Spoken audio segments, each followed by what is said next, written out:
Halo saudaraku, selamat datang di channel Pesan Semesta. Tidak semua orang akan memahami pesan ini. Dan jika Anda mendengarnya sekarang, itu bukan kebetulan. Ada bagian dalam diri Anda yang selama ini tertidur. Sebuah ruang kesadaran yang menghubungkan jiwa dengan sumber kehidupan. Bukan melalui suara keras, melainkan melalui keheningan yang dalam. Jiwa terpilih tidak ditandai oleh kekuasaan atau kelebihan duniawi, melainkan oleh kerinduan yang tak pernah padam untuk kembali kepada Tuhan. Kerinduan yang membuat Anda bertanya, merenung, dan merasa bahwa hidup ini lebih dari sekadar rutinitas. Tarik napas perlahan, tenangkan pikiran, karena pesan ini bukan untuk dipahami oleh logika, melainkan untuk dirasakan oleh hati. Jika Anda masih di sini, maka bagian terdalam dari diri Anda sedang terbangun. Tidak semua manusia mendengar panggilan yang sama. Di balik hiruk-pikuk dunia, ada jiwa-jiwa tertentu yang sejak awal membawa getaran berbeda. Mereka sering merasa asing di tengah keramaian, seolah hidup ini memiliki makna yang lebih dalam daripada sekadar rutinitas yang berulang tanpa arah. Sejak kecil atau di titik tertentu dalam hidup, jiwa-jiwa ini kerap mempertanyakan hal-hal yang tidak biasa. Mengapa aku ada di sini? Apa makna di balik semua ini? Mengapa hatiku selalu mencari sesuatu yang tak terlihat? Pertanyaan-pertanyaan ini bukan tanda kebingungan, melainkan tanda panggilan. Jiwa terpilih bukan berarti lebih tinggi dari yang lain, melainkan lebih peka. Peka terhadap keheningan yang sering diabaikan, terhadap kebenaran yang tidak selalu nyaman, dan terhadap suara halus yang tidak berasal dari pikiran biasa. Suara itu tidak memaksa, tidak menakutkan, tetapi terus hadir, lembut, konsisten, dan penuh makna. Seringkali, panggilan ini muncul melalui rasa tidak puas terhadap kehidupan yang dangkal. Ketika pencapaian dunia terasa hampa, ketika keramaian justru menimbulkan kesepian, dan ketika hati merasa lelah tanpa sebab yang jelas. Semua itu bukan kelemahan, melainkan tanda kebangkitan awal. Panggilan ini tidak datang sebagai suara keras dari langit, melainkan sebagai dorongan batin yang terus mengajak untuk berhenti sejenak, menoleh ke dalam, dan mengingat asal-usul jiwa. Ia hadir dalam keheningan malam, dalam doa yang tulus, dalam air mata yang jatuh tanpa alasan yang bisa dijelaskan oleh logika. Disinilah perjalanan sejati dimulai. Ketika seseorang menyadari bahwa hidup bukan hanya tentang bertahan, bekerja, dan mengejar pengakuan, tetapi tentang terhubung dengan diri yang paling jujur, dengan kesadaran yang lebih tinggi, dan dengan Tuhan yang selalu dekat, meski sering terlupakan. Dan ketika panggilan itu akhirnya disadari, tidak ada lagi jalan untuk kembali menjadi seperti sebelumnya. Karena jiwa yang telah mendengar akan terus mencari hingga ia benar-benar pulang. Ketika panggilan itu mulai disadari, sesuatu di dalam diri perlahan berubah. Bukan perubahan yang terlihat dari luar, melainkan pergeseran halus di dalam kesadaran. Cara berpikir mulai berbeda, cara merasakan menjadi lebih dalam, dan cara memandang hidup tidak lagi sama seperti sebelumnya. Pada titik inilah, bagian tertentu dalam diri manusia mulai terbangun. Ilmu pengetahuan menyebutnya sebagai pusat kesadaran, intuisi, dan ketenangan batin. Namun dalam bahasa jiwa, ini adalah ruang suci di dalam diri, tempat di mana manusia dapat merasakan kehadiran Tuhan tanpa perantara kata. Bagian ini tidak aktif karena kecerdasan, gelar, atau pengetahuan. Ia terbangun oleh kesadaran. Kesadaran untuk hadir sepenuhnya di saat ini. Kesadaran untuk melepaskan keinginan mengendalikan segalanya. Dan kesadaran untuk berserah. Saat seseorang mulai meluangkan waktu untuk diam, berdoa, bermeditasi, atau sekadar merenung dengan tulus, gelombang pikirannya melambat. Kebisingan batin yang selama ini memenuhi kepala perlahan mereda. Di sanalah, pintu kesadaran mulai terbuka. Jiwa terpilih seringkali mengaktifkan bagian ini tanpa mereka sadari. Mereka merasakannya sebagai intuisi yang kuat, firasat yang jarang meleset, atau ketenangan yang muncul di tengah situasi sulit. Bukan karena mereka istimewa, tetapi karena mereka mendengarkan. Semakin seseorang jujur pada dirinya sendiri, semakin aktif ruang ini bekerja. Ia tidak merespon kepalsuan, topeng, atau ego yang ingin diakui. Ia hanya merespons keikhlasan, kerendahan hati, dan kejujuran batin. Pada tahap ini, hubungan dengan Tuhan mulai berubah bentuk. Bukan lagi sekadar permohonan atau harapan, melainkan kehadiran yang dirasakan. Doa tidak selalu diucapkan, tetapi hati seolah terus berbicara. Bahkan dalam diam, ada komunikasi yang terjadi, tenang, lembut, dan penuh kedamaian. Namun kebangkitan ini tidak selalu nyaman. Ketika kesadaran meningkat, seseorang mulai melihat kebenaran tentang dirinya sendiri. Luka lama muncul ke permukaan, ketakutan yang terpendam terasa lebih jelas, dan ilusi tentang dunia perlahan runtuh. Inilah proses pembersihan, bukan hukuman. Bagian otak yang terbangun ini tidak membawa manusia menjauh dari dunia, melainkan membantu mereka hidup di dunia dengan kesadaran yang lebih tinggi. Mereka tetap berjalan, bekerja, dan berinteraksi, tetapi tidak lagi terikat secara membabi buta. Karena ketika kesadaran terbangun, manusia tidak lagi mencari Tuhan di luar sana. Ia mulai menyadari bahwa Tuhan selalu hadir, di dalam napas, di dalam keheningan, dan di dalam kesadaran yang kini telah terbuka. Seiring kesadaran semakin terbuka, jiwa terpilih mulai memasuki fase yang berbeda. Fase di mana logika, yang selama ini menjadi penguasa, perlahan belajar untuk diam. Bukan karena logika salah, tetapi karena ia tidak diciptakan untuk memimpin perjalanan spiritual. Pada tahap ini, seseorang menyadari bahwa tidak semua hal bisa dipahami, dijelaskan, atau dikendalikan. Ada momen-momen dalam hidup yang hanya bisa diterima, bukan dianalisis. Dan justru disitulah kedamaian mulai tumbuh. Ketika logika berhenti menuntut kepastian, hati mulai berbicara. Hati tidak berteriak, ia berbisik.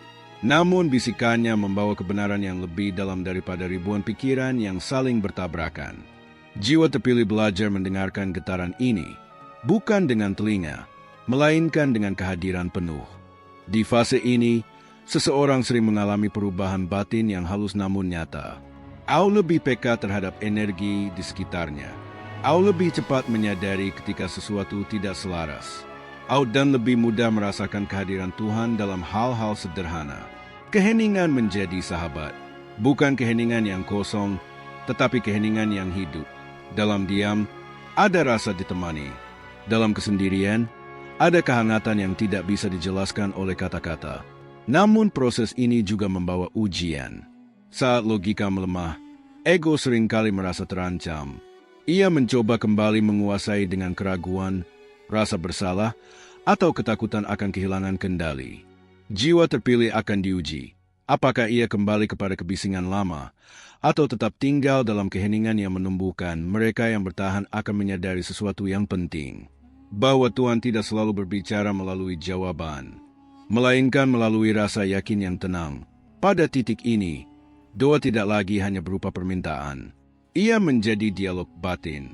Kadang tanpa kata, kadang hanya berupa air mata, kadang hanya berupa tarikan napas yang penuh kesadaran. Namun di sanalah hubungan itu terasa paling nyata. Ketika hati menjadi pendengar utama, hidup mulai bergerak dengan cara yang berbeda. Keputusan terasa lebih jujur, langkah terasa lebih ringan, dan kepercayaan terhadap proses kehidupan semakin dalam. Karena saat logika diam, jiwa akhirnya mampu mendengar suara yang sejak awal menuntunnya pulang. Ketika hati telah belajar mendengar dan logika tidak lagi mendominasi, hubungan dengan Tuhan memasuki dimensi yang lebih dalam. Bukan hubungan yang dipenuhi permintaan, melainkan hubungan yang dipenuhi kepercayaan. Di tahap ini, jiwa terpilih mulai merasakan bahwa hidup tidak lagi sepenuhnya digerakkan oleh kehendaknya sendiri. Ada arus halus yang menuntun langkah, mengarahkan pertemuan, dan mengatur waktu dengan cara yang seringkali tak masuk akal, namun selalu tepat. Mereka berjalan tanpa peta, namun tidak tersesat, karena petunjuk tidak lagi datang dalam bentuk tanda besar, melainkan melalui rasa di dalam hati. Rasa yang memberitahu kapan harus melangkah, kapan harus menunggu, dan kapan harus melepaskan. Dalam keheningan inilah, komunikasi tanpa kata terjadi.